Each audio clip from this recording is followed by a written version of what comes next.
Feet का रावण। और इंतजार सबको, पूरे कोटा वासियों और पूरे राजस्थान वासियों को था कि कोटा में रावण दहन कब होगा। मुख्यमंत्री भजन लाल शर्मा मुख्य अतिथि के तौर पर मौजूद हैं। शिक्षा मंत्री मदन दिलावर और लोकसभा अध्यक्ष ओम बिरला भी उनके साथ मौजूद हैं। और रावण दहन से पहले मुख्यमंत्री ने बात भी कही कि ये राम राज्य की स्थापना है।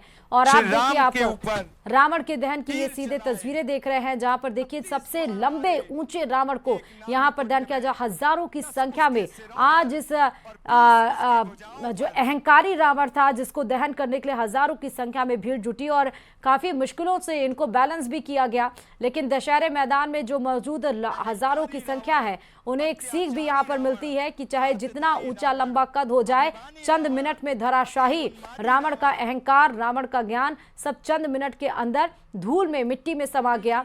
हम आपको ये सीधे कोटा से लाइव तस्वीरें दिखा रहे हैं, जहां आप देख सकते हैं दशहरा मैदान से ये सीधे लाइव तस्वीरें हैं कोटा की, जहां विश्व का सबसे बड़ा इस बार का रावण बनकर तैयार हुआ है। और विश्व रिकॉर्ड इस बार रावण ने बनाया है, मतलब कोटा में जो रावण की प्रतिमा बनकर तैयार हुई इसने विश्व रिकॉर्ड बनाया है। ये एक्सक्लूसिव तस्वीरें हम आपको दिखा रहे हैं। और धीरे धीरे देखिए, जो 10 मुख थे, 9 मुख थे वो रावण के, 10 मुख माफ करेगा, जो 10 मुख थे रावण के वो धीरे धीरे खत्म हो गए। और धीरे धीरे अब आतिशबाजी के साथ रावण का दहन होता हुआ नजर आ रहा है। और इसी क्रम वाइज, क्रमानुसार एक एक चीज, रावण के पहले सर खत्म हुए, जो अहंकारी थे, जो उसके अहंकार से, जो उसके लाभ से, जो उसके मोह से एक एक उसके 10 सर जो बनाए गए थे वो खत्म हुए। और धीरे धीरे आप देखिए रावण भी खुद अंत की तरफ बढ़ता हुआ नजर आ रहा है। मेघनाथ और कुंभकर्ण वो पहले ही धराशायी हो गए हैं। इंतजार अब रावण का। और देखिए सबके कैमरे सिर्फ और सिर्फ, और सबकी नजरें भी स्टेज पे जो अतिथिगण मौजूद हैं सबकी नजरें भी रावण की तरफ ही हैं। तकरीबन 20 दिनों से तक चला, लेकिन प्रत्यक्ष रूप से राम और रावण 4 दिनों तक आमने सामने रहे। राक्षसपुरी 7 दिनों तक विषाद में रोती रही। ध्वनि वेग से आकाश फटने लगा।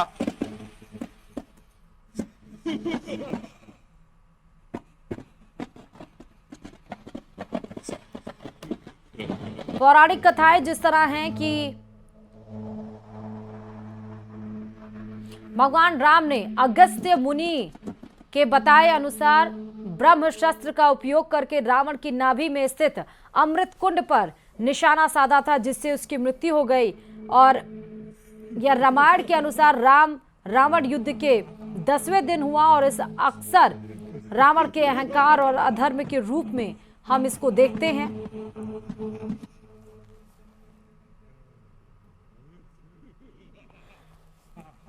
भगवान राम ने ब्रह्मास्त्र का उपयोग किया जो देवताओं की शक्ति से युक्त था और रावण की नाभि में जाकर लगा।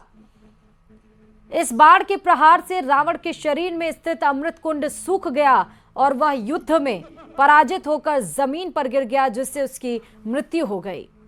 रावण का अंत उसके अहंकार, उसके अधर्म और अपनी इच्छाओं की पूर्ति के कारण हुआ, क्योंकि वह सबसे अहंकारी, कि उसे कोई मार नहीं सकता है। उसे भगवान शिव की शक्ति प्राप्त है, उनका आशीर्वाद प्राप्त है। कोई उसे, वो अजयी था, रावण कहता मैं अजयी हूं, और इसीलिए घमंड था उसे। लेकिन घमंड चंद सेकंड के अंदर चकनाचूर हो गया। अब अपनी नाभि में जो अमृत कुंड छिपा कर रखा था, उसी अमृत कुंड पर भगवान राम ने ब्रह्मशस्त्र से, जो देवी देवताओं की शक्तियों से युक्त था, उससे उस ब्रह्मशस्त्र को चलाया और सीधे रावण की नाभि में वो ब्रह्मशस्त्र रहा। और वो उसका अमृत कुंड उस क्षण बिल्कुल सूख गया। वो धड़ाम से, विशालकाय रावण धड़ाम से जमीन पर, धरती पर गिरा और उसकी मृत्यु हो गई।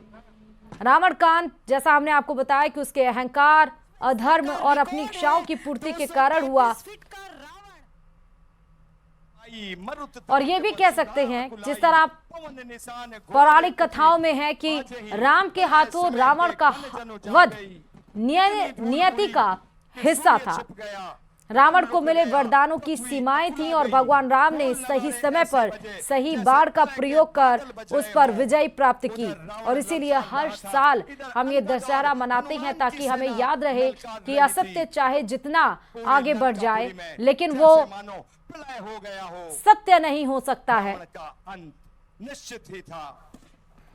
ऐसे तो रावण और का युद्ध आपको ये भी बताते चले कि रावण के अंतिम शब्द क्या थे, इस बात पर निर्भर करते हैं कि आप तीसरे दिन शक्ति से प्रहार किया और चौथे दिन देवताओं ने कहा प्रभु अब अंत करो। और इससे एक पाठ और जाती है, एक सीख और मिलती है कि कभी भी शत्रु को कमजोर नहीं समझने की सलाह भी दी जाती है। जैसा कि कहते हैं कि भगवान शिव से क्षमा मांगते जहन में भी उतारा है, जहन में संजोया है और वाकई में भगवान से भी क्षमा आखिरी समय पर रावण ने मांगा कि उन्हें माफ कर दे।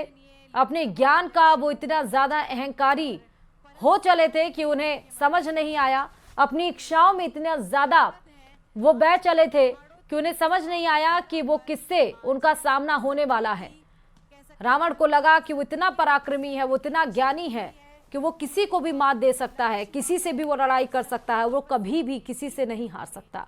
इसलिए अपनी आखिरी शब्दों में जब वो उसके प्राण उसके शरीर से अलग हो रहे थे तो उसने आखिरी शब्दों में माफी मांगी भगवान से, भगवान शिव से क्षमा मांगते उसने कहा कि भगवान मुझे क्षमा कर दें और अपने शत्रु को भी कभी कमजोर आखिरी समय में भी नहीं समझना चाहिए।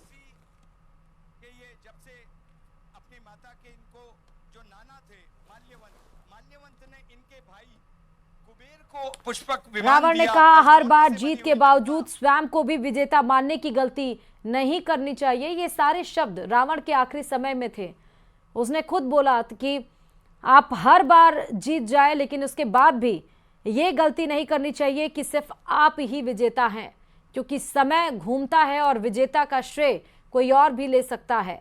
रावण जब उसके प्राण अलग हुए तो उसे सारी बातें अपने द्वारा किए गए एक गलत काम ने उसको, रावण ज्ञानी बहुत थे और ज्ञान की वजह से, और ज्ञानी ही नहीं साहसी भी बहुत थे।